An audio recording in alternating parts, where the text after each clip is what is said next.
তুমি যদি ঢাকা বিশ্ববিদ্যালয়ে চান্স পেতে চাও তাহলে তোমাকে সর্বপ্রথম যে কাজটা করতে হবে সেটা হলো ঢাকা বিশ্ববিদ্যালয়ের বিগত বছরের প্রশ্ন অ্যানালাইসিস বা প্রশ্ন ব্যাংক সমাধান করতে হবে। যদি সেটা করতে পারো তাহলে হচ্ছে তোমার প্রস্তুতির মোটামুটি 30% শেষ হয়ে যাবে। কেন বলছি জানো? কারণ হলো এইচএসসি পরীক্ষায় তুমি যখন পরীক্ষা দিয়েছো তুমি দেখবা যে প্রত্যেকটা সাবজেক্টের একটা নির্দিষ্ট সিলেবাস ছিল, বাট ঢাকা বিশ্ববিদ্যালয়ে ভর্তি পরীক্ষায় কোনো নির্দিষ্ট সিলেবাস থাকে না। এই কারণে তোমাকে বিগত বছরের প্রশ্ন অ্যানালাইসিস করে তোমার সিলেবাসটা নিশ্চিত করতে হবে এবং সেই অনুযায়ী প্রস্তুতি নিতে হবে। সো প্রাণপ্রিয় শিক্ষার্থীরা, এই কঠিন কাজটি আমরা তোমাদেরকে সহজ করার জন্য প্রশ্ন ব্যাংক সমাধান কোর্সে নিয়ে আসছি এবং আজকে তোমাদেরকে আমরা ঢাকা বিশ্ববিদ্যালয়ের 2025-26 সেশনের যে প্রশ্ন ব্যাংক রয়েছে বা প্রশ্ন রয়েছে সেগুলো আমরা সলভ করিয়ে দিব। আর প্রশ্ন ব্যাংক সমাধান করলে তুমি বুঝতে পারবে কোন টপিক থেকে প্রশ্ন আসবে এবং সাজেশন আকারে তোমার প্রস্তুতি নিতে পারবে।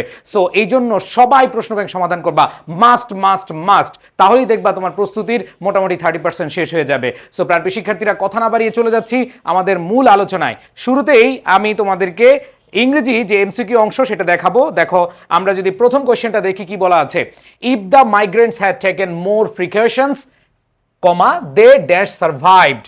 সো খেয়াল করে দেখো, এইখানে তোমাকে আগে জানতে হবে এটা কোন টপিকের প্রশ্ন। দেখো, এই প্রশ্নটা তোমার পারতে হবে, এই প্রশ্নটার উত্তর তুমি সঠিকভাবে করবা এরকম কিছু আমি চাই না। আমি চাই শুধু তুমি প্রশ্ন ব্যাংক সমাধান করে তুমি টপিকের নামটা বলো, তুমি টপিকের নামটা বুঝো, তুমি প্রশ্ন ধরো। এইখানে আসলে কোন টপিক থেকে প্রশ্ন আসছে সেটা তুমি আইডেন্টিফাই করতে পারলেই তোমার প্রিপারেশন নেওয়ার যে রাস্তাটা সেটা অনেক বেশি সহজ হয়ে যাবে। দেখো, এখানে ইফ রয়েছে। সো তোমাদের মনে পড়ে কিনা তোমরা এইচএসসিতে কমপ্লিটিং সেন্টেন্স নামে একটা টপিক পড়েছো, ইফ যুক্ত ক্লজ দিয়ে এরকম তোমাকে কি করেছে, শূন্যস্থান দিয়েছে, তুমি সেটা পূরণ করেছো। মনে আছে কমপ্লিটিং সেন্টেন্স পড়েছো? সেখানে আমরা কন্ডিশনাল স্ট্রাকচার নামে পড়েছি বা কন্ডিশনাল সেন্টেন্স পড়েছি। সো এই কন্ডিশনাল খুবই খুব ইম্পর্টেন্ট তোমাদের জন্য। কন্ডিশনাল থেকে 2025-26 কোয়েশ্চেন আসছে, আবার 24-25 আসছে, এর আগে অনেকবার প্রশ্ন আসছে। সো এই টপিকটা অনেক অনেক বেশি ইম্পর্টেন্ট, কন্ডিশনাল সেন্টেন্স। তার মানে তুমি যদি ঢাকা বিশ্ববিদ্যালয়ে ভর্তি প্রস্তুতি নিতে চাও তাহলে তোমাকে অবশ্যই এই টপিকটা A to Z একবার বেসিক থেকে অ্যাডভান্সড পর্যন্ত পড়তে হবে, অ্যাডভান্সড পর্যন্ত শিখতে হবে। সো আমি একটু তোমাদেরকে দেখাই যে ইফের পরে সাবজেক্ট দ্য মাইগ্রেন্টস, এরপর দেখো সাবজেক্টের পরে হ্যাড প্লাস V3 আছে। হ্যাড প্লাস V3 মানে হচ্ছে ভার্বের past participle. Subject plus had plus V3 ভার্বের পাস্ট পার্টিসিপল, হ্যাডের পরে ভার্বের পাস্ট পার্টিসিপল থাকলে এটা হচ্ছে পাস্ট পারফেক্ট টেন্স। আর পাস্ট পারফেক্ট টেন্স থাকা মানে হচ্ছে থার্ড কন্ডিশন। সো তোমাদের মনে থাকার কথা, থার্ড কন্ডিশনের নিয়ম হচ্ছে ইফের পরে যদি subject plus had plus V3 থাকে, মানে ইফের পরে আমরা যদি দেখি পাস্ট পারফেক্ট টেন্স আছে, তাহলে subject plus would have, could have, might have, should have, এরপরে ভার্বের পাস্ট পার্টিসিপল ফর্ম হবে। যেহেতু এটা থার্ড কন্ডিশন, সো আমাদেরকে অবশ্যই সাবজেক্টের পরে would have, could have, might have, should have, এরপরে ভার্বের পাস্ট পার্টিসিপল নিতে হবে। দেখো, এখানে ভার্বের পাস্ট পার্টিসিপল বা ভার্বের 3 নম্বর রূপ দেওয়া আছে, তার মানে আমাদের কি করতে হবে, would have, could have, should have এগুলো নিতে হবে। সো এ নাম্বার অপশনে দেখো উইল। দেখো, উইলের পরে ভার্বের পাস্ট পার্টিসিপল, এটা হারাম, এটা গ্যাচাং করে দিব। এটা কি করে দিব? গ্যাচাং করে দিব। এরপরে দেখো উড, উডের পরে ভার্বের V3 ফ্রম, উডের পরে, কুডের পরে, ক্যানের পরে, এগুলোর পরে ভার্বের পাস্ট পার্টিসিপল বসে না, এটাও হারাম, এটা কি করে দিব? গ্যাচাং করে দিব। এইবার আসো, এইখানে আমরা যে জিনিসটা পাচ্ছি would have V3, will have V3। So আমরা থার্ড কন্ডিশন অনুযায়ী জানি যে এরপরে আমরা subject plus would have, could have, might have, should have, এরপরে ভার্বের পাস্ট পার্টিসিপল বসাবো। দ্যাট মিন্স উইল হ্যাভ হবে না, আমাদের অ্যান্সার কি হবে? সি হবে। সো দেখো, তোমরা যেহেতু এখন প্রিপারেশন শুরু করোনি, সো তোমার কাছে একটু কঠিন মনে হতেই পারে, কোনো সমস্যা নাই। বাট তুমি যখন কন্ডিশনালটা পড়বা, যেমন আমি এখন প্রশ্ন সমাধান করতে গিয়ে জাস্ট একটা কন্ডিশন পড়াচ্ছি, থার্ড কন্ডিশন, আমি কিন্তু ফার্স্ট কন্ডিশন, সেকেন্ড কন্ডিশন বা জিরো কন্ডিশন কিন্তু পড়াইনি। সো এগুলো তোমরা হচ্ছে একবার বেসিক থেকে শিখে ফেলবে, কারণ গত বছর আসছে ধরো থার্ড কন্ডিশন, এর পরের বছর ফার্স্ট কন্ডিশনও আসতে পারে, এটা তো বলা যায় না, তাই না? সো এখানে তোমাদেরকে মাথায় রাখতে হবে তুমি কন্ডিশনাল সেন্টেন্সটা একবার A to Z শিখে ফেলবা, তাহলে তোমার চান্স নিশ্চিত হয়ে যাবে, তুমি ভালো নম্বর পাবা। ওকে, সো আশা করি প্রথম কোশ্চেনটা বুঝতে পেরেছো, আমাদের অ্যান্সারটা হবে কি? সি। এবার আসো দ্বিতীয় কোশ্চেন, খেয়াল করে দেখো। দ্বিতীয় কোশ্চেনটা দেখে তুমি বুঝতে পারছো এগেইনস্ট, দেখো against, for, on, from, by, in, এগুলো দেখে তুমি বুঝতে পারছো এগুলো হচ্ছে প্রেপোজিশনের কোশ্চেন। এগুলো কিসের কোশ্চেন? প্রেপোজিশনের কোশ্চেন। সো এইবার খেয়াল করো দ্বিতীয় যে প্রশ্নটা আছে, এই দ্বিতীয় প্রশ্নে আমরা দেখতে পাচ্ছি এ নাম্বার অফ অপশনে against, for, on, from, by, in, তারপর হচ্ছে অন, আপন। দ্যাট মিনস এইটা হচ্ছে প্রেপোজিশনের কোয়েশ্চেন, তাই না? সো প্রেপোজিশনের কোয়েশ্চেন যেহেতু, তাহলে অবশ্যই আমাদেরকে অ্যাপ্রোপ্রিয়েট প্রেপোজিশনও জানতে হবে, আবার প্রেপোজিশনের বেসিক ব্যবহারও জানতে হবে। এই প্রেপোজিশন টপিকটা খুবই খুব ইম্পর্ট্যান্ট। আমি আবার বলছি, তোমাদের যতগুলো টপিক রয়েছে, যদি আমি টপ 7 মানে সকল বিশ্ববিদ্যালয় মিলে 60টা টপিক সাজেশন আকারে দেই, তার মধ্যে প্রেপোজিশন থাকবে। সো এই প্রেপোজিশনের মধ্যে দুইটা ভাগ থেকে তোমাদের প্রশ্ন হয়। একটা হচ্ছে বেসিক ব্যবহার থেকে, বেসিক ব্যবহার যেমন অনের ব্যবহার, এটের ব্যবহার, ইনের ব্যবহার, বাইয়ের ব্যবহার, উইথের ব্যবহার যেগুলো আছে সেগুলো থেকে প্রশ্ন আসে। দ্যাট মিনস বেসিক ইউজেস থেকে তোমাদের প্রশ্ন আসে। আরেকটা হচ্ছে তোমাদের অ্যাপ্রোপ্রিয়েট প্রিপোজিশন থেকে প্রশ্ন আসে। যেমন এই কোয়েশ্চেনটা যদি তুমি দেখো যে শি লিন্ড, লিন্ড অত হচ্ছে হেলান দেওয়া। ধরো হচ্ছে যে এই যে এটা একটা ওয়াল, আমি কি করলাম, হেলান দিলাম। তাহলে এই যে হেলান দেওয়া, এই যে ওয়ালে হেলান দেওয়া, এই ক্ষেত্রে অবশ্যই লিন অ্যাগেইনস্ট হয়। কি হয়? Lin against. লিন অ্যাগেইনস্ট এর অর্থ হচ্ছে হেলান দেওয়া। লিন অ্যাগেইনস্ট অর্থ কি? হেলান দেওয়া। সো ওয়ালের সাথে হেলান দেওয়া অর্থে লিন অ্যাগেইনস্ট হয়। আর এরপর দেখো গ্যাসপিং ড্যাশ ব্রেথ, এইটা আমাদের অ্যাপ্রোপ্রিয়েট হয় বা অ্যাপ্রোপ্রিয়েট ফ্রেজও হয়। মনে রাখবা এই যে গ্যাস ফর ব্রেথ এর মানে হচ্ছে হাঁসফাঁস করা, শ্বাস নেওয়ার জন্য হাঁসফাঁস করা। ঠিক আছে? অক্সিজেন নেওয়ার যেন, দেখবা যে যখন মুমূর্ষু রোগী এরা অক্সিজেন নেওয়ার জন্য হাঁসফাঁস করে। ঠিক আছে? কোনো কিছুর জন্য হাঁসফাঁস করা। তো আমরা জানি কোনো কিছুর জন্য অর্থে কি হয়? ফর হয়। আবার এই অ্যাপ্রোপ্রিয়েট ফ্রেজ এর অর্থ হচ্ছে গ্যাসপিং ফর ব্রেথ, মানে হচ্ছে শ্বাসের জন্য হাঁসফাঁস করা, এরকম বুঝায়। তাহলে খেয়াল করো, she leaned against the wall gasping for breath. দেখবা যে অনেক দৌড়াদৌড়ি পরে আমরা কি করি? হাঁসফাঁস করি, তাই না? সো এই জায়গায় আমরা হচ্ছে অ্যান্সার করবো কি? Gasping for breath. কোনো কিছুর জন্য বুঝাতে আমাদের কি হয়? ফর হয়। সো আশা করি এটা বুঝতে পেরেছো। এবার আসো আমরা যদি তৃতীয় কোশ্চেনে চলে যাই। তৃতীয় কোশ্চেনটা দেখো correct sentence. So sentence correction এটা খুবই খুব ইম্পর্টেন্ট। তাহলে দেখো প্রথমে তোমরা কি পেয়েছো? তোমরা পেয়েছো কন্ডিশনাল সেন্টেন্স, এটা তোমাদের গুরুত্বপূর্ণ একটা টপিক। এরপরে পড়েছো প্রেপোজিশন। প্রেপোজিশন থেকে প্রশ্ন আসার সম্ভাবনা 100% শিওর, তুমি কোনো না কোনো ইউনিভার্সিটিতে পাবা, একাধিকও পাবা। সো এরপরে দেখো 3 নাম্বার কোশ্চেন হচ্ছে সেন্টেন্স কারেকশন। মানে এই যে 4টা অপশন রয়েছে এ বি সি ডি, এই 4টা অপশনের মধ্যে কোন সেন্টেন্সটা সঠিক আছে? 3টা ভুল আছে, একটা সঠিক আছে। যেমন দেখো, জ্যোতি ফরওয়ার্ড হিম। সো ফরওয়ার্ড, ফরওয়ার্ডের পরে অবজেক্ট আছে, তো ফরওয়ার্ডের পরে টু প্লাস ভার্বের বেস ফর্ম হয়। তাহলে সাবজেক্ট আছে, ভার্ব আছে, এরপরে ফরওয়ার্ডের পরে টু প্লাস ভার্বের বেস ফর্ম আছে। দ্যাট মিনস কারেক্টলি সেন্টেন্স একটা সুন্দরভাবে দেওয়া আছে। এরপর দেখো পরেরটা, দ্য ড্রাইভার ডিড। এখানে দেখো the driver subject, dead, dead কিন্তু ভার্ব না, ডেড কিন্তু কি? ভার্ব নাই। তাহলে সাবজেক্ট আছে কিন্তু কোনো ফাইনাইট ভার্ব নাই। আমরা জানি ডাই, ডাই মারা যাওয়া, ডাই, ডাইড, এগুলো হচ্ছে কি? ভার্ব। সো এখানে কিন্তু আমাদের ভার্ব নেই। এখানে কি নেই? ভার্ব নেই, রাইট? আমাদের ফাইনাইট ভার্ব নেই। এরপর দেখো পরেরটা, আমাল ইজ স্লিপিং ডিউরিং 2 আওয়ার্স। আমরা জানি এইখানে সবাই টেন্সের ক্লাস করেছো, টেন্স পড়েছো, তোমরা সিন্স এবং ফরের ব্যবহার পড়েছো অনেকক্ষণ ধরে, 2 ঘন্টা ধরে, 3 ঘন্টা ধরে, 5 দিন ধরে, 5 বছর ধরে। ঠিক আছে? এরকম যদি সময়ের ব্যাপ্তি বোঝায় সেক্ষেত্রে আমরা প্রেজেন্ট পারফেক্ট কন্টিনিউয়াস টেন্স প্রকাশ করি। সো এইখানে এইটা আমাদের কন্টিনিউয়াস হবে না, এখানে ডিউরিং এর বদল আমরা ফর ইউজ করে থাকি, যে ফর 2 আওয়ার্স, ফর 3 আওয়ার্স এগুলো ইউজ করে থাকি। দ্যাট মিনস এইটাও কি আছে? ভুল আছে। এবার দেখো দ্য হেন হ্যাজ লেইন। খেয়াল করে দেখো, লেইন এই যে ডিম পাড়া, এই যে মুরগি ডিম পাড়ছে, এরকম ডিম পাড়া অর্থে লেইন হয় না, লেইড হয়। কি হয়? লেইড হয়। ডিম পাড়া অর্থে আমাদের পাস্ট পার্টিসিপল, হ্যাজের পরে ভার্বের কি হবে? পাস্ট পার্টিসিপল হবে, V3 ফর্ম হবে। সো V3 ফর্ম হবে, কিন্তু এখানে ভাইয়া লেইন আছে, ডিম পাড়া অর্থে আমাদের অ্যান্সার হবে লেইড। সো আমাদের এইখানে ডি নাম্বার অ্যান্সারটাও কি আছে? ভুল আছে। দেখো এগুলো তোমাদের মাথার উপর দিয়ে যাবে, কারণ তোমরা এখনো প্রস্তুতি শুরুই করনি, তোমরা এখনো ভালোভাবে এখনো জানোই না যে আসলে ফরওয়ার্ডের পরে 2 প্লাস ভার্বের বেস ফর্ম হয়, তারপর হচ্ছে continuous, present perfect continuous tense কখন হয়, এগুলো তোমরা এখনো জানো না। আমাদের বেসিক ফাউন্ডেশন ক্লাস আছে, একদম ফ্রি একটা কোর্স আছে, বেসিক ফাউন্ডেশন কোর্স করলে তোমরা এগুলা খুব সহজেই বুঝতে পারবা, শিখতে পারবা। সো ফাউন্ডেশন কোর্স আমরা শুরু করব। তোমাদের মধ্যে কেউ যদি এই ক্লাসগুলো পরে দেখে থাকো তাহলে তোমরা ইউটিউবে প্লে লিস্ট পাবা, অ্যাডমিশন ফাউন্ডেশন ক্লাস, সেখানে আমাদের এই ক্লাসগুলো পেয়ে যাবা, টেন্সের ক্লাস, ভয়েসের ক্লাস। তার মানে তোমার বেসিকটি স্ট্রং করার জন্য এই টপিকগুলো লাগবে। ওকে, সো এই যে 4টা অপশনের মধ্যে আমরা একটা অপশন পেলাম কারেক্ট, এটাই হচ্ছে সেন্টেন্স কারেক্ট। কারেকশন এবং এই অনুযায়ী আমাদের কারেক্ট অ্যান্সারটা আমরা এ দেখাবো। ওকে, আচ্ছা, তোমরা অনেকেই প্রশ্ন ব্যাংক সমাধান করার জন্য তোমরা বই খুঁজতেছো। সো আমাদের এডুকেশনের প্রশ্ন ব্যাংক যেটি রয়েছে সেটাতে এমসিকিউ এবং রিটেন রয়েছে এবং প্রত্যেকটা অপশন ব্যাখ্যা করে দেওয়া আছে, কেন হলো না এগুলো দেওয়া আছে। সো তোমরা এই প্রশ্ন ব্যাংক সমাধান বইটি তোমরা হচ্ছে কালেক্ট করতে পারবা রকমারি থেকে, অথবা আমাদের যে নম্বর আছে, বইয়ের যে অর্ডারের নম্বর দেওয়া আছে সেটাতে তুমি হচ্ছে নক দিয়ে তুমি অবশ্যই দ্রুত সংগ্রহ করে পড়ে ফেলতে পারো। কারণ প্রশ্ন ব্যাংক যত আগে সমাধান শেষ করতে পারবা তত দেখবা যে তোমার ভিত্তি বা হচ্ছে তোমার যে টার্গেট রোডম্যাপ সেটা অনেক বেশি স্মুথ হয়ে যাবে। সো প্রাণপ্রিয় শিক্ষার্থীরা, আমরা চলে যাচ্ছি আমাদের পরবর্তী কোয়েশ্চেনে। আসো, পরবর্তী কোয়েশ্চেনে দেখো দ্য অ্যান্টোনিম অফ প্রুডেন্ট। এই যে এখানে সিনোনিম অ্যান্টোনিম বেস যে কোয়েশ্চেনগুলো হয় এগুলো নিয়ে সবচেয়ে বেশি ঝামেলায় পড়ে, কারণ হচ্ছে এই ভোকাবুলারি সিনোনিম অ্যান্টোনিম মুখস্থ করতে পারে না, বাট এইখান থেকে তোমার 2টা 3টা 4টা 5টা কোয়েশ্চেন চলে আসে। সো এখানে অবশ্যই তোমাদেরকে মাথায় রাখতে হবে, তোমাদেরকে সিনোনিম অ্যান্টোনিম পড়তে হবে। তোমরা যারা আমাদের ব্যাচে ভর্তি হয়েছো তোমরা জানো তোমাদেরকে আমরা মেমোরাইজিং পার্টের জন্য প্রত্যেক দিন ডে ওয়াইজ পরীক্ষা নিচ্ছি।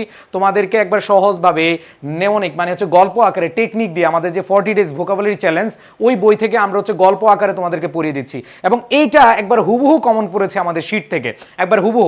মেমোরাইজিং পার্ট অনেকের হচ্ছে টেনশন যে ভাই কোথায় থেকে পড়লে কমন পড়বো, এটা নিয়ে তোমরা আসলে বুঝতে পারো না। ইমপ্রুডেন্ট এই ওয়ার্ডটা সরাসরি আমাদের যারা আগে যাদের কাছে শীটটা ছিল তাদের কাছে, তারা চাইলেই মিলিয়ে নিতে পারো, আগের বছরের যাদের কাছে বই আছে কালেক্ট করে দেখো হুবহু আমাদের কমন পড়েছে। সো এখানে দেখো ইমপ্রুডেন্ট অর্থ হচ্ছে অবিবেচক, যে বিবেচনা করে না, ঠিক আছে।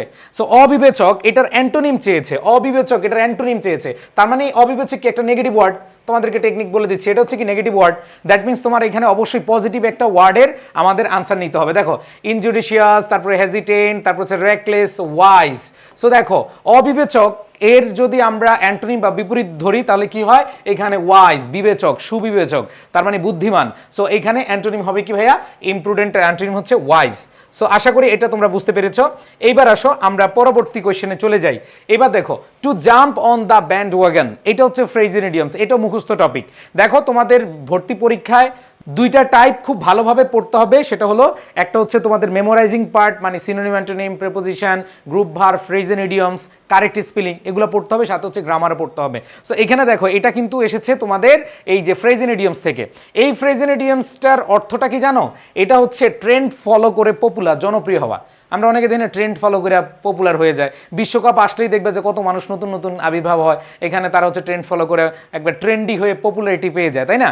সো এইটার অর্থ যদি আমরা দেখি এখানে মিস অ্যান অপরচুনিটি না, আমরা জানি এটা হচ্ছে কোনো কিছু পপুলার করা, কোনো কিছু জনপ্রিয় করা, তাহলে এখানে কি হবে, জয়েন সামথিং পপুলার এটা হইতে পারে, return to an earlier time এটা হবে না, বিকাম ফাইন্যান্সিয়ালি সলভেন্ট এটা হবে না। তো অ্যান্সার কি হবে, জয়েন সামথিং পপুলার। তো এগুলো আমাদের বইতে, আমাদের যে প্রশ্ন ব্যাংক বইটা আছে সেখানে একবার সুন্দরভাবে দেওয়া আছে, যাতে করে সহজেই এগুলো বাসায় বসে বসে নিজে সলভ করতে পারো।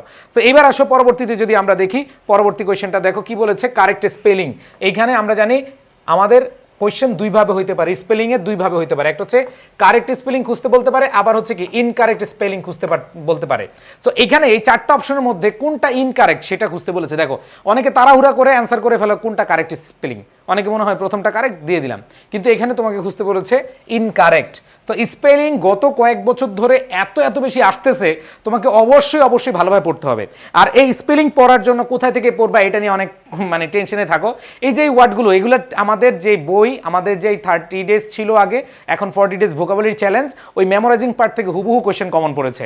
সো তোমাদেরকে বলবো তোমরা এগুলো প্র্যাকটিস করবা, তোমরা এগুলো মুখস্থ করবা, এগুলো এখন থেকে প্রস্তুতি নেওয়া শুরু করবা। কারেক্ট স্পেলিং একবার A to Z তুমি লিখে পড়বা, সেটা আমাদের ইংলিশ ফাউন্ডেশন বই থেকে পড়তে পারো, অথবা আমাদের 40 ডেজ ভোকাবুলারি চ্যালেঞ্জ বই থেকে পড়তে পারো, যেখান থেকে পড়তে মন চায় পড়ে নিবা। সো এখানে বলেছে ভাইয়া স্পেলিং কোনটা ভুল আছে, এখানে দেখো সারেপ্টিশিয়াস এইটার বানানটা ভুল আছে, এখানে ডাবল আর হবে, কি হবে, ডাবল আর, SURREP, এখানে একটা আর দেওয়া আছে। সো তোমাদের স্পেলিং আনসার করার ক্ষেত্রে মাথায় রাখবা, মানে ভুল করে কোথায় বা কোন জায়গায় আসলে একটু টেকনিকটা বা ট্রিকি কোশ্চেন করে, সেটা হলো যে তোমার যখন ডাবল আর থাকে, ডাবল এ থাকে, ডাবল টি থাকে, এগুলাতেই আসলে পরীক্ষকরা একটু হালকা ঝামেলা করিয়ে দেয়, ঠিক আছে। সো এখানে দেখো 2টা আর হওয়ার কথা, তার মানে এটা হচ্ছে ইনকারেক্ট আছে, এটা কি আছে, ইনকারেক্ট আছে। তা আমাদের বলেছে ইনকারেক্ট খুঁজতে, আমাদের অ্যান্সারটা কি হবে, সারেপ্টিশাস। এরপর দেখো ট্রেপিডেশন, তারপর হচ্ছে ইভিকুইশাস, তারপর হচ্ছে ইনোকোয়াস, এগুলা ভাইয়া সঠিকভাবে দেওয়া আছে, এগুলা কারেক্টলি স্পেলড। ইনকারেক্ট হচ্ছে A নাম্বার। সো আমাদের কারেক্ট অ্যান্সার হবে কি ভাইয়া, A। এরপর দেখো পরেরটা যদি দেখি, স্ট্রে dogs dash themselves dash scraps. তো খেয়াল করে দেখো, এইখানে খেয়াল করে দেখো, স্ট্রে ডগস এটা হচ্ছে স্ট্রে ডগস, এটার অর্থ হচ্ছে রাস্তার কুকুরা, রাস্তার কুকুররা, ঠিক আছে। এরপর দেখো ড্যাশ দেমসেলস স্ক্র্যাপস, এই যে ফিডিং, ফিড মানে কি খাওয়ানো। তো এখানে আমরা দেখতে পাচ্ছি স্ট্রে ডগস হচ্ছে কি সাবজেক্ট, সাবজেক্টের পরে অবশ্যই একটা কি লাগবে, ভার্ব লাগবে। তো এইখানে আমরা একটু খুঁজবো ভার্ব কোথায় আছে, ফিডিং, এটা নন ফাইনাইট ভার্ব আইএনজি, এটা তো হবে না, সাবজেক্টের পর অবশ্যই একটা ফাইনাইট ভার্ব লাগবে। এই যে finite verb, non finite verb, infinitive, gerund, এগুলো তোমাদের সব জানতে হবে, নাহলে কিন্তু তুমি অ্যাডমিশন টেস্টে পাস করতে পারবা না। সো আমি তোমাদেরকে বলবো এগুলো একবার বেসিক থেকে আমরা তোমাদেরকে পড়াবো, টেনশন নিও না, জাস্ট একটু বুঝো। যেমন এখানে সাবজেক্ট আছে, ভার্ব দরকার, দ্যাট মিনস এটা হচ্ছে ভার্ব রিলেটেড প্রশ্ন, এটা right form of verb related প্রশ্ন। তো এখানে দেখো ফিডিং আছে, এখানে আমাদের ভার্ব নাই। এবার দেখো ফেড ড্যাশ, এখানে দেখো স্ট্রে ডগস দেমসেলভস অন স্ক্র্যাপস। তো এটা হচ্ছে বর্তমান বা হচ্ছে আমরা নিত্য নৈমিত্তিক ঘটনা, যেমন রাস্তার কুকুররা কোথায়, দেখবা যে রাস্তার কুকুররা বিভিন্ন জায়গাতে খাওয়া দাওয়া করে, এটা আমরা নিত্য নৈমিত্তিক সবসময় দেখি। এখন এরকম কোনো ঘটনা কি হয়েছে যে আগে রাস্তাতে কুকুর থাকতো এখন থাকে না? না, এটা সবসময় ঘটে যাচ্ছে, that means present indefinite tense হবে। প্রেজেন্ট ইনডিফিনিট টেন্স হলে আমাদের এখানে ফ্যাড হবে না। এরপরে দেখো প্রেজেন্ট ইনডিফিনিট টেন্সে দুইটা অপশন হতে পারে, এখানে ফিড আর এখানে হচ্ছে ফিড, কারণ প্লুরাল হলে ভার্বের বেস ফর্ম হয়। যদি এটা সিঙ্গুলার হইতো, যদি এখানে ডগ হইতো, তাহলে এখানে ভার্বের সাথে এস বা ইয়েস যুক্ত হইতে পারতো। আর মনে রাখবা খেয়ে বাঁচা অর্থে ফিড অন হয়, খেয়ে বাঁচা অর্থে কি হয়, ফিড অন, ফিড অন, খেয়ে বাঁচা। তার মানে রাস্তার কুকুররা খেয়ে বাঁচে, তার মানে এই যে খেয়ে বাঁচা বা খেয়ে বেঁচে থাকা অর্থে আমাদের কি হয়, আমাদের ফিড অন বসে। সো কারেক্ট অ্যান্সার হবে কি সি, এখানে ফিড টু হতে পারে না। সো আশা করি এখানে বুঝতে পেরেছে। দেখো এখানে দুই ধরনের প্রশ্ন আমরা বা দুই টাইপের অথবা দুইটা টপিককে অগ্রাধিকার দিতে হবে, একটা হচ্ছে টেন্স আর একটা হচ্ছে রাইট ফর্ম অফ ভার্ব অথবা সাবজেক্ট ভার্ব এগ্রিমেন্ট, যেটাই বলি না কেন। সো এই যে tense, right form of verb, এগুলো খুব ভালো করে পড়তে হবে, এই টপিকগুলো থেকে প্রশ্ন আসেই। তোমরা অলরেডি পেয়েছো কন্ডিশনাল, তোমরা প্রিপোজিশন পেয়েছো, রাইট ফর্ম অফ ভার্ব পেয়েছো, টেন্স পেয়েছো, এখান থেকে তোমাদের প্রশ্ন হয়ে থাকে। এইবার আসো আমরা যদি চলে যাই পরবর্তীতে, পরবর্তী যদি আমরা খেয়াল করি, দেখো পরবর্তী কোয়েশ্চেনটা কি আছে, দেখো পরবর্তী কোয়েশ্চেনটা আছে যে the players along with the coach. এখানে যে জিনিসটা খেয়াল করবা, এখানে দেখো the players along with the coach, এইখানে প্রত্যেকটা অপশনে দেখো ভার্ব আছে, প্রত্যেকটা অপশনে কি আছে, ভার্ব।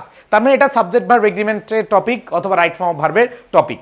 তো এটা তোমরা ভালোভাবে শিখতে হবে। তোমরা যারা এবার অ্যাডমিশন দিবা, তোমাদের সবার উদ্দেশ্যে বলি, আমরা একটা ফ্রি অ্যাডমিশন কোর্স এনেছি, যেখানে এই সাবজেক্ট ভার্ব এগ্রিমেন্ট, তোমাদের টেন্স, এগুলো আমরা খুব সুন্দরভাবে পড়িয়ে দিব। সো প্রাণপ্রিয় শিক্ষার্থীরা, তোমাদেরকে একটা কথা আমি বলে দিই, সেটা হলো ভাইয়া তোমরা অবশ্যই মাথায় রাখবা, যেখানে তুমি ভর্তি হও না কেন, তুমি আগে ফ্রি ক্লাসগুলো করো, ফ্রি ক্লাসগুলো করে তারপর সিদ্ধান্ত নাও। এখানে অনেকেই আছো তোমরা বিভিন্ন ফেসবুকে বলো যে কোন প্ল্যাটফর্ম ভালো, দেখবা যে বিভিন্ন নামি বেনামি অনেকে বলে, বাট আমি তোমাদেরকে বলবো জাস্ট তুমি নিজেকে প্রশ্ন করো কোন টিচারের ক্লাস আমি ভালো বুঝি, কে ভালো পড়ায়। সো এখানে দেখো এই টপিকটা হচ্ছে সাবজেক্ট ভার্ব এগ্রিমেন্ট। তো সাবজেক্ট ভার্ব এগ্রিমেন্ট অনুযায়ী এই অ্যালং উইথ, টুগেদার উইথ, ঠিক আছে, along with, together with, accompanied by, accompanied with, এরকম কিছু ওয়ার্ডস বা ফ্রেজ আছে, এদের আগের সাবজেক্ট অনুযায়ী ভার বসে। এদের কি আগের সাবজেক্ট অনুযায়ী ভার বসে। এদের আগের সাবজেক্ট দেখো প্লেয়ার্স, আর এদের পরের সাবজেক্ট দেখো কোচ। তাহলে আমরা প্লেয়ার্সকে ধরবো নাকি কোচকে ধরবো? অবশ্যই কি প্লেয়ার্সকে ধরবো। দ্যাট মিনস এই প্লেয়ার্স হচ্ছে প্লুরাল, তার ভার্বটা কি নিবা, প্লুরাল নিবা। তাহলে ভার্বটা যদি প্লুরাল নাও, তাইলে এখানে দেখো ওয়াজ কি হবে, বলো প্লুরালের সাথে কি ওয়াজ হয়? হয় না। আবার দেখো রিকোয়ার্স, ভার্ব যদি প্লুরাল হয় এর সাথে কি এস বা ইয়েস যুক্ত হয়? হয় না। দ্যাট মিনস এটাও গেচাং, এটাও কি বাদ। তাই দেখো দুইটা অপশন আছে, একটা হচ্ছে আর রিকোয়ার্ড আর একটা হচ্ছে ইজ রিকোয়ার্ড। তো এখানে আমরা দেখতে পাচ্ছি ইজ হচ্ছে কি সিঙ্গুলার, তা আমরা জানি প্লেয়ার্স হচ্ছে কি প্লুরাল, তার মানে ইজ হচ্ছে কি সিঙ্গুলার, তাহলে এটাও বাদ। তাহলে ভাইয়া আপুর একটু খেয়াল করে দেখো, আমরা বলছিলাম along with, together with, accompanied by, accompanied with, in addition, এগুলোর আগের সাবজেক্ট অনুযায়ী ভার্বটা আমরা নিব। এদের আগের সাবজেক্ট হচ্ছে দ্য প্লেয়ার্স, প্লেয়ার্স হচ্ছে প্লুরাল, আর প্লেয়ার্স যদি প্লুরাল হয় আমাদের ভার্বটা প্লুরাল হবে। এইখানে দেখো B number singular, C number singular, D number singular, একটাই হচ্ছে প্লুরাল ভার্ব। সো আমাদের অ্যান্সার হবে কি আর রিকোয়ার্ড। আশা করি সবাই বুঝতে পেরেছো। এবং এগুলো ভাইয়া এখন না বুঝলেও চলবে, তোমাদের যখন টপিক আমরা পড়াবো subject verb agreement, tense, right form of verb, conditional, তখন তুমি এগুলো একবারে শুরু থেকে একবারে বেসিক থেকে শিখতে পারবা ইনশাআল্লাহ। এবার যাই আমরা পরবর্তী কোশ্চেনে। পরবর্তী কোশ্চেনটা একটু খেয়াল করো, এটা হচ্ছে ওয়ান ওয়ার্ড সাবস্টিটিউশন, এটা মুখস্থ টপিক। এই ওয়ান ওয়ার্ড সাবস্টিটিউশন যে টপিকটা আছে, এই টপিকটা তোমরা একটু খেয়াল করে দেখো। A person who helps people through charitable causes is an, এবার দেখো অপটিমিস্ট, অপটিমিস্ট হচ্ছে যে ব্যক্তি আশাবাদী, আশাবাদী ব্যক্তিদের বলা হয় কি অপটিমিস্ট। ঠিক আছে, এবার দেখো মিজানথ্রপিস্ট এর অর্থ হলো মানব বিদ্বেষী, যারা হচ্ছে মানুষকে ঘৃণা করে বা মানব বিদ্বেষী যে লোক তাদেরকে বলা হয় মিজানথ্রপিস্ট। সো এখানে বলেছে a person who helps people, যিনি মানুষকে সাহায্য করেন, তিনি তো বিদ্বেষ করেন না, দ্যাট মিনস এটা হবে না। আর এখানে আশা, এখানে আশার কথা বলে নাই, কোনো হোপ, ঠিক আছে, ড্রিম এগুলো নিয়ে বলে নাই, দ্যাট মিনস অপটিমিস্ট হবে না। এরপরে দেখো আইডিয়ালিস্ট।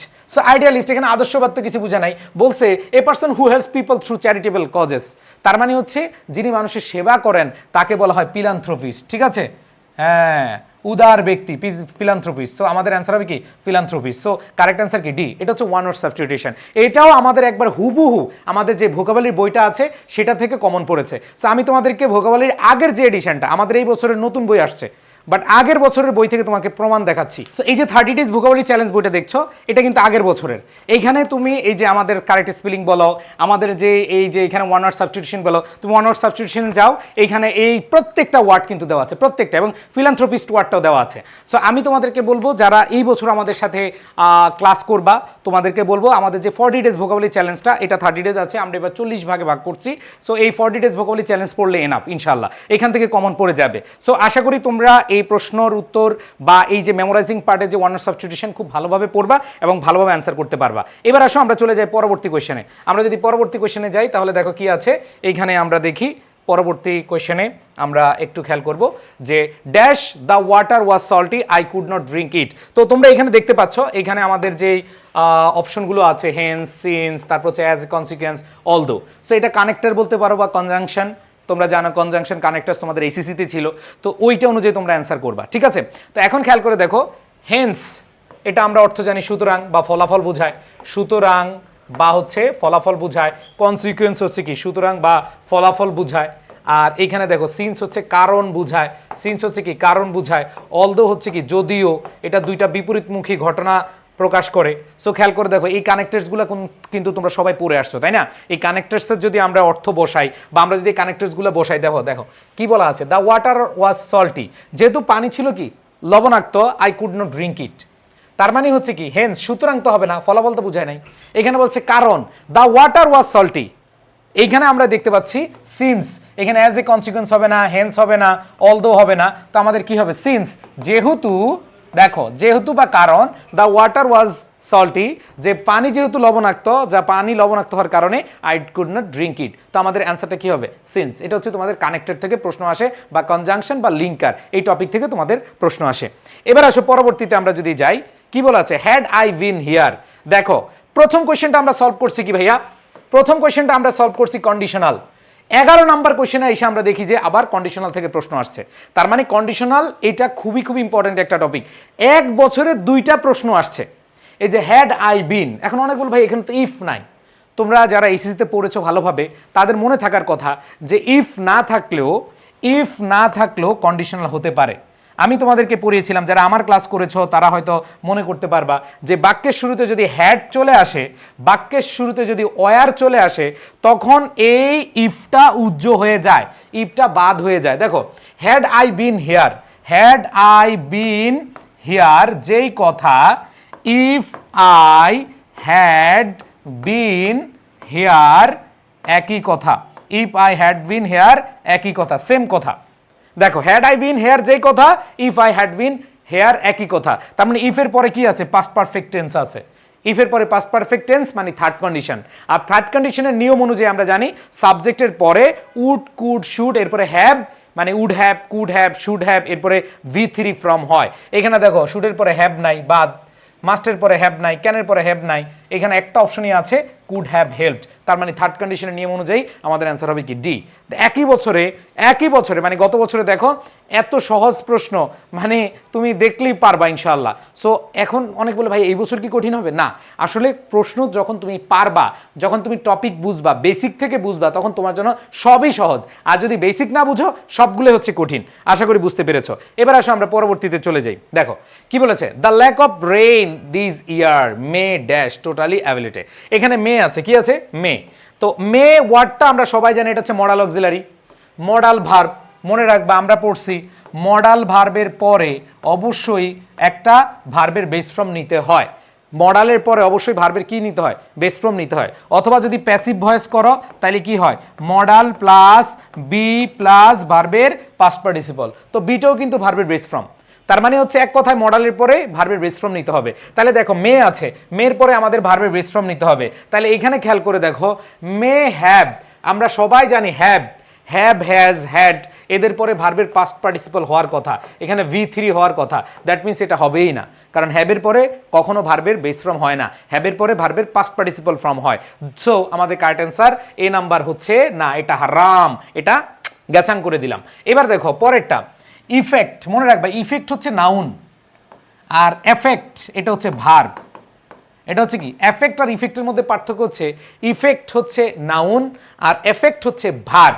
সো এখানে খেয়াল করে দেখো, মে আছে, মের পরে অবশ্যই ভার্বের বেস ফর্ম হবে। দ্যাট মিনস এই ইফেক্ট হবে না, অ্যান্সার কি হবে, এফেক্ট হবে। তার মানে দেখো মে অ্যাডভার্সলি এফেক্ট এটা হতে পারে, কিন্তু এখানে দেখো মের পরে ইফেক্টেড, মের পরে ইফেক্টেড এটা হতে পারে না, ইফেক্টেড ওয়ার্ড হতে পারে না, আমাদের কি হবে, এফেক্টেড। কারণ এ থাকলে সেটা হয় কি, ভার্ব। সো আমাদের মের পরে ভার্বের বেস ফর্ম হবে, তো আমাদের ভার্বের বেস ফর্ম যদি হয় তাহলে এখানে ইফেক্ট হবে না, ইফেক্টেড হবে না, এখানে হ্যাবের পরে V3 হবে, এখানে দেওয়া নাই। দ্যাট মিনস আমাদের অ্যান্সার হবে সি। অ্যান্সার হবে কি, সি। আশা করি বুঝতে পেরেছি।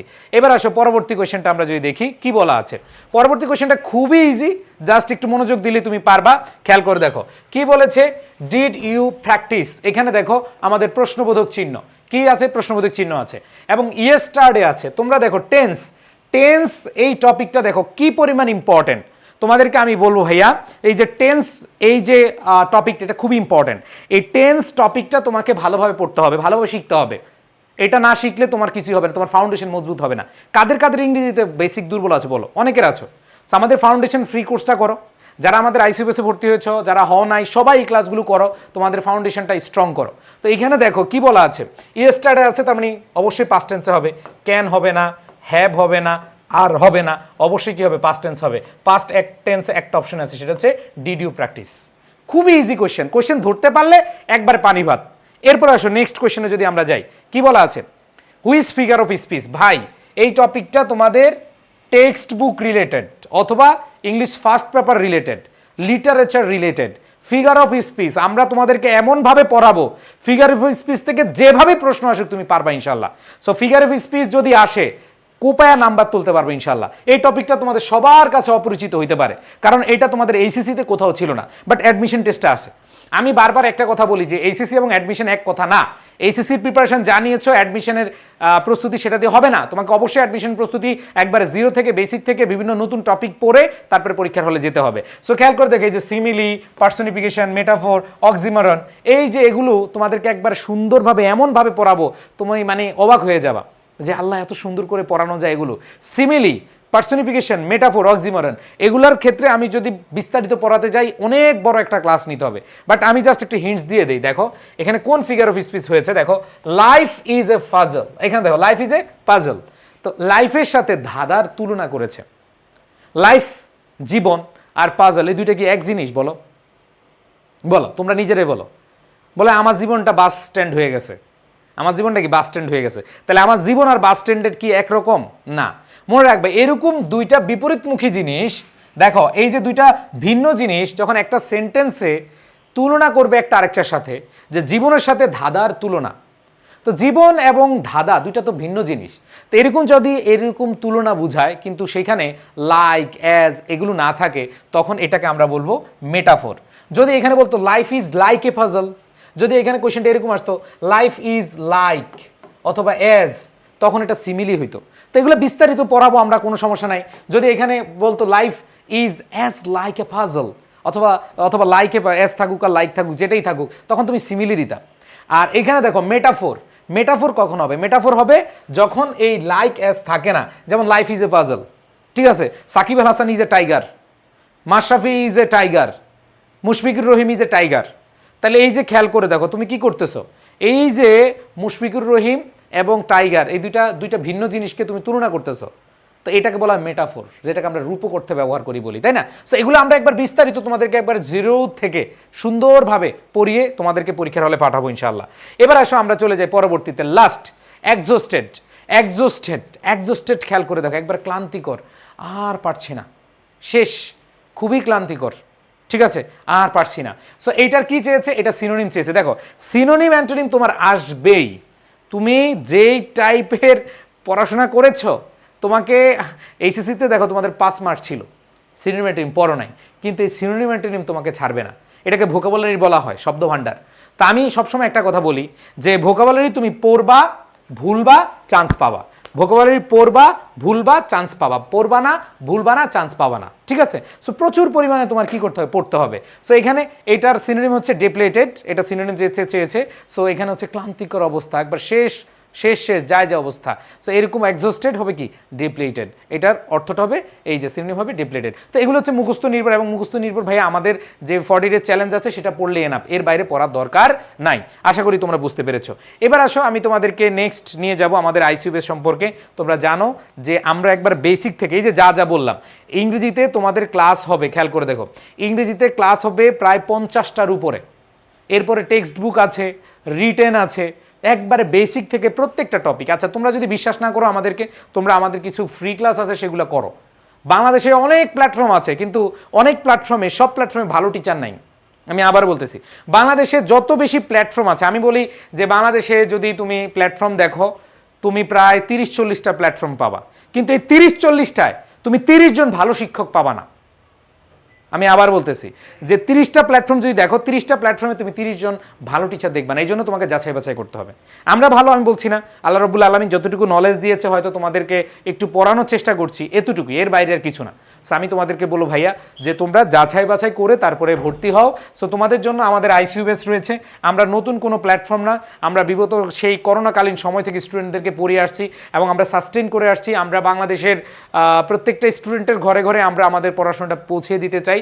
এবং তোমরা জানো যে আমাদের লেকচার শিট, দেখো আমরা এরকম প্রিন্টেড লেকচার শিট পাঠিয়ে দিব, তোমরা এই লেকচার শিটগুলো পেয়ে যাবে। 30 ডেজ বলো, এবার আমাদের যেই লেকচার শিটগুলো আছে, এই লেকচার শিটগুলো আমি যদি তোমাদেরকে দেখাই, এই যে লেকচার শিটগুলো তোমরা দেখতে পাচ্ছ, এই সব লেকচার শিটগুলো তোমাদেরকে পাঠিয়ে দেওয়া হবে কুরিয়ারে। এখন কোর্স ফি হচ্ছে আজকেই লাস্ট ডেট। সো তোমরা হয়তো এই কোর্স ফিটা একটু বাড়তে পারে, আমাদের 4000 টাকা কোর্স ফি। সো তোমরা যদি বেড়ে যায় হয়তো অল্প কিছু বাড়বে, সেটা দিয়ে তোমরা দ্রুত যখনই সিদ্ধান্ত নিবা সাথে সাথে ভর্তি হবা, কারণ এই ডিসকাউন্ট সবসময় থাকে না। সো এই লেকচার শিটগুলো দেখো, এই প্রত্যেকটা লেকচার শিট তোমাদের প্রিন্টেড আকারে পেয়ে যাবা। ওকে, সো সবাই সিদ্ধান্ত নিয়ে ফেলো। আশা করি তোমাদের স্বপ্নের সারথি হিসেবে আমরা থাকবো, তোমাদের সর্বোচ্চটুকু সেবা দিয়ে আমরা থেকে যেতে চাই। সবার প্রতি শুভকামনা, সবাই ভালো থেকো, আল্লাহ হাফেজ, আসসালামু আলাইকুম আ রহমতুল্লাহ।